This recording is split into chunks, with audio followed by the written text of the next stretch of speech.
வணக்கம். ஏப்ரல் 23 தமிழ்நாட்டில் இருக்கிற எல்லாருக்கும் மிக முக்கியமான ஒரு நாள். அடுத்து நம்மளை யார் ரூல் பண்ண போகிறாங்க அப்படின்னு தேர்ந்தெடுக்க போகிற ஒரு மிக முக்கியமான நாள். இந்நேரம் யாருக்கு ஓட்டு போடணும்னு ஒரு முடிவில் இருப்பீங்க, இல்லை குழப்பத்தில் இருப்பீங்க, இல்லை எலெக்ஷன் அன்னைக்கு ஓட்டு போடலாம், அன்னைக்கு போய் பார்த்துக்கலாம் அப்படின்னு முடிவு செஞ்சு வச்சுருப்பீங்க. பட் இந்த கேள்விகளுக்கெல்லாம் விடை இருக்கான்னு மட்டும் யோசிச்சு பாருங்கள். எந்த தொகுதியில் இருந்தாலும் சுத்தமான ரோடு, சாலை வசதி, குடிநீர், சுத்தம், சுகாதாரம், அடிப்படை வசதிகள், பாதுகாப்பு, பெண்களுக்கு பாதுகாப்பு, கஞ்சா, போதை, ஆல்கஹால், டாஸ்மார்க்கு, கள்ளச்சாராயம், சாவு, டிராஃபிக்கு, இப்படி அடிப்படையான வசதிகளுக்கே தத்தளிச்சுக்கிட்டு இருக்கிற எவ்வளவோ தொகுதிகள் நம்ம ஊரில் இருக்குது.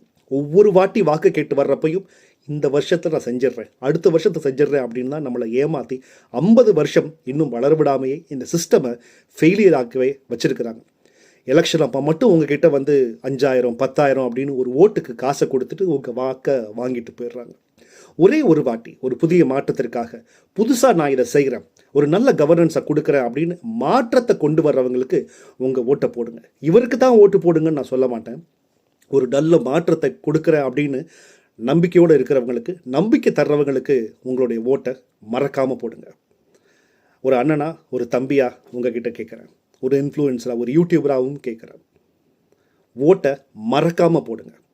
நிச்சயமாக 100% முடிஞ்ச வரைக்கும் உங்கள் அம்மா அப்பா எல்லாரையுமே கொண்டு போய் வாக்குச்சாவடியில் நிற்க வைங்க. நன்றி, வணக்கம்.